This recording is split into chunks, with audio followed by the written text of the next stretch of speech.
जय हिंद दोस्तों, welcome to Shiv Shanti classes. Shiv Shanti classes में आपका बहुत बहुत स्वागत है। तो दोस्तों, इस वीडियो में हम बात करेंगे क्यूब के बारे में, अर्थात घन। घन क्या होता है, उसकी आयतन क्या होता है, क्षेत्रफल क्या होता है, विकर्ण क्या होता है, उनके बारे में हम सारी जानकारी इस वीडियो में लेने वाले हैं। तो चलिए वीडियो को शुरू करते हैं। तो सबसे पहले जानते हैं कि क्यूब क्यूब अर्थात घन होता क्या है। देखिए, घन होता है जैसे एक बॉक्स है, ठीक। घन की कुछ प्रॉपर्टी होती हैं कि जिनकी सभी साइडें क्या होती हैं, जो साइड होंगे वो हमेशा बराबर होंगे। सभी साइड, ये साइड, ये साइड, ये साइड। तो टोटल साइड कितने होते हैं आपको ये पता होना चाहिए। टोटल साइड कितने होते हैं वो आपको पता होना चाहिए। तो देखिए, एक ये साइड, एक, ये हो गया दो, ये हो गया तीन, ये चार, फिर ये पांच, ये 6, 7, 8, 9, 10, 11, 12, कितने हो गए? 12 हमारे पास साइड हो गई, ठीक। उसके बाद आपको एक क्षेत्र दिखेगा, ठीक, ये क्षेत्र। तो ये क्षेत्र कितने हो गए? एक ये क्षेत्र, दूसरा ये क्षेत्र, तीसरा वाला ये वाला क्षेत्र, चौथा ये क्षेत्र, पांचवा ऊपर वाला और छठवां नीचे वाला। तो टोटल क्षेत्र क्या होंगे? वो हमारे पास होंगे 6। लेकिन यदि मैं ऊपर और नीचे वाले को हटा दूं तो हमारा क्या कहलाएगा? ये कहलाएगा हमारा लेटरल सरफेस,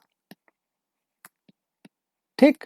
तो लेटरल सरफेस में हम 4 क्षेत्र लेते हैं, ऊपर और नीचे वालों को छोड़ देते हैं, ठीक। तो ये सारी चीजें आपको क्यूब के रूप में पता होना चाहिए, ठीक। इसमें कुछ हमारे पास कोने होते हैं। तो कितने कोने हो गए? एक ये कोना, दूसरा कोना, तीसरा कोना, चौथा कोना, पांचवा, छठा, सातवां और आठवां। तो कोने कितने हो गए? कोने हमारे पास हो गए 8, ठीक। तो ये सारी चीजें आपको जब पता होंगी तभी हम और आप क्यूब के आयतन, क्षेत्रफल और विकर्ण पता कर सकते हैं। अब देखिए, आयतन क्या होगा? आयतन वो होगा जिसके अंदर हम, ये जो क्यूब के अंदर हम भर सकते हैं, वो हमारा क्या कहलाएगा? आयतन कहलाएगा। क्षेत्रफल क्या कहलाएगा? कि जिसे ये बॉक्स बनाना है, तो बनाने के लिए अपने पास लकड़ी का बनाएंगे तो लकड़ी यूज होगा, यदि लोहे का बनाएंगे तो लोहा यूज होगा। तो ये सारी चीजें जो साइड में लगेंगी वो हमारे क्या कहलाएंगे? परिमाप के आधार पर आएगा, ठीक। क्षेत्रफल अर्थात इनका क्षेत्रफल कहलाएगा, क्योंकि परिमाप तो होगा नहीं। परिमाप तो ये सारी चीजें साइड की होती हैं, तो साइड का तो इसमें काम है नहीं, तो हमारे पास क्या होगा? क्षेत्रफल यूज होगा।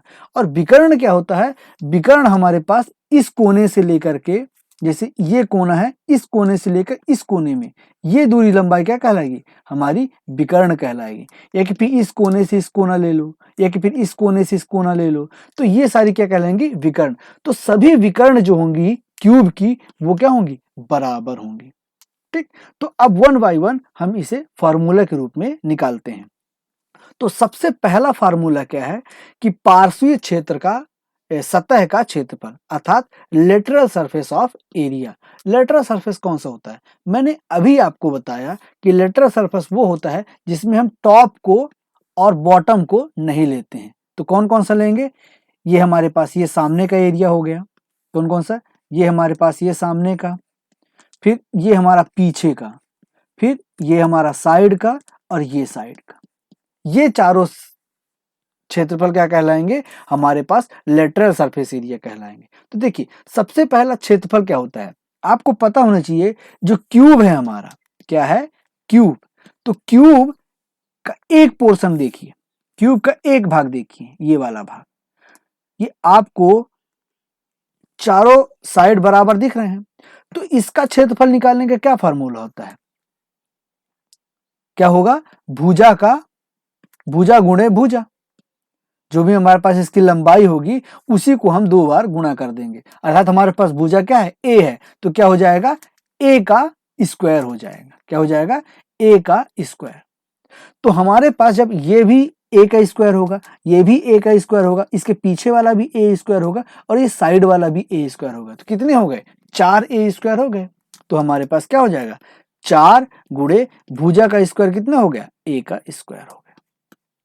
तो हमारे पास 4 क्षेत्रफल थे, इसलिए हमने 4 भुजा का स्क्वायर ले लिया।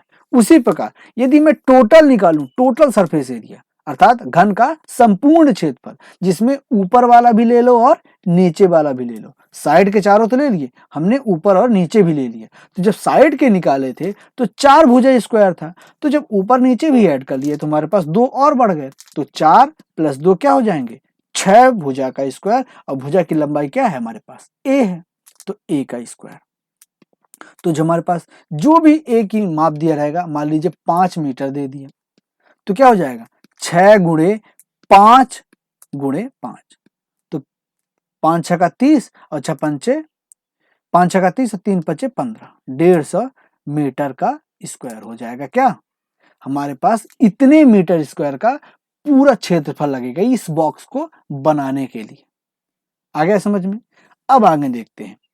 हमने लेटरल सरफेस एरिया निकाल लिया, टोटल सरफेस एरिया निकाल लिया।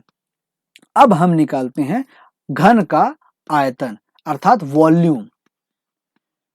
ठीक, वॉल्यूम क्या होता है कि हम इस घन के अंदर कितना भर सकते हैं। यदि इसमें हम पानी ही भरना चाहते हैं तो कितना भर सकते हैं, वो कहलाता है घन का आयतन। ठीक, तो आयतन के लिए क्या करना होता है, जो भी हमारे पास क्यूब की लंबाई दी होती है, जो साइड दी होती है भुजा, उसको हम 3 बार गुणा करते हैं। अर्थात भुजा क्यूब का मतलब होता है भुजा गुणे भुजा गुणे भुजा। तो क्या हो जाएगा, भुजा कितना दिया है ए, तो ए गुणे ए गुणे ए, तो ये हो जाएगा ए का क्यूब। तो हमने क्या लिया था, ए बराबर लिया था हमने 5 मीटर। तो इसके अंदर कितना पानी आएगा या कि तेल आएगा, जो भी आप भरना चाहते हैं वो कितना आएगा, वो हम यहाँ से निकाल सकते हैं। तो हमने क्या लिया 5 × 5 × 5, तो इसका मान कितना आएगा 5 25 पंचे 125 मीटर का क्यूब, क्योंकि हमने 3 बार एम लिया है इसलिए मीटर का क्यूब। तो आपको ये भी पता होना चाहिए कि जब हम वॉल्यूम निकालते हैं तो हमारे पास जो यूनिट होती है उसका क्यूब हो जाता है, और जब हम क्षेत्रफल या एरिया निकालते हैं तो जो भी हमारे पास यूनिट होता है उसका स्क्वायर हो जाता है। तो हमने अभी तक 2 चीजें देख लिया। अभी हमने देखा क्षेत्रफल अर्थात एरिया, और हमने देखा वॉल्यूम अर्थात आयतन। अब हम देखते हैं विकर्ण कैसे निकालते हैं अर्थात डायगोनल कैसे निकालते हैं। तो मैंने अभी आपको बताया कि डायगोनल होता क्या है। डायगोनल वो होता है जैसे इस कोने से हमें निकालना है तो डायगोनल क्या होगा, सबसे लंबी, अर्थात इस क्यूब के अंदर जो सबसे लंबी डंडी रखी जा सकती है वो हमारी क्या कहलाती है, विकर्ण। तो सबसे लंबी डंडी कैसे रख सकते हैं, यदि आपके अपने कमरे में देखेंगे तो सबसे लंबी डंडी कैसे रख सकते हैं, इस कोने से लेकर के इस कोने में ऐसे ही रखा जा सकता है। इससे कहीं भी आप रखेंगे इससे छोटी हो जाएगी। तो सबसे लंबी डंडी जो होगी वही हमारी क्या कहलाएगी, विकर्ण कहलाएगी। आप इस कोने से इस कोने भी ले सकते हैं, इस कोने से इस कोने भी ले सकते हैं, ठीक, इस कोने से इस कोने भी ले सकते हैं। आप कोई भी एक ले सकते हैं, क्योंकि जो विकर्ण होते हैं, जो डायगोनल होते हैं क्यूब के, वो सभी क्या होते हैं, बराबर होते हैं। तो इसे निकालते कैसे हैं, देखिए हमने भुजा ले लिया है ए, ठीक, तो क्या हो जाएगा √3 गुणे भुजा अर्थात ए, तो हमारे पास आ जाएगा a √3। हमने a का मान माना था 5 मीटर, तो हमारे पास घन का विकर्ण हो जाएगा 5√3। तो 5√3 मीटर हम इसमें डंडी रख सकते हैं, जिसकी लंबाई 5√3 होगा। उतना लंबा हम डंडा इस क्यूब के अंदर रख सकते हैं, अर्थात डायगोनल का मान कितना आया 5√3। ठीक, तो आपको इस वीडियो में ये सारी चीजें पता चल गई। क्या क्या, आपको लेटरल सरफेस एरिया पता चल गया, आपको पता चल गया क्या क्या पता चल गया, पहला लेटरल सरफेस एरिया, ठीक, दूसरा पता चल गया टोटल सरफेस एरिया, तीसरा पता चल गया आपको एरिया अर्थात वॉल्यूम, ठीक, वॉल्यूम अर्थात आयतन, और चौथा आपको पता चल गया डायगोनल। ठीक, तो ये सारी चीजें आपको अपने दिमाग में रखना है। लेटरल सरफेस एरिया हमने क्या निकाला था, 4 गुणे भुजा का स्क्वायर। टोटल सरफेस एरिया हमने क्या निकाला था, 6 गुणे भुजा का स्क्वायर, भुजा का स्क्वायर सी, ठीक, 6 गुणे भुजा का स्क्वायर। वॉल्यूम हमने क्या निकाला था, भुजा का क्यूब, और हमने डायगोनल क्या निकाला था, √3 गुणे भुजा, √3 गुणे भुजा। तो ये सारी चीजें आपको पता होनी चाहिए, ये आप याद कर सकते हैं, ठीक। अभी तक आपने इस चैनल को, शिव शांति क्लासेस को, अभी आपने सेम नए बच्चे हैं और चैनल को सब्सक्राइब नहीं किए हैं तो प्लीज चैनल को सब्सक्राइब कर लीजिए और बेल आइकन को प्रेस जरूर कर लीजिएगा। वीडियो पसंद आ रही हो तो लाइक कीजिए और दोस्तों तक शेयर जरूर कीजिएगा। मिलते हैं नेक्स्ट वीडियो में, तब तक के लिए जय हिंद, जय भारत।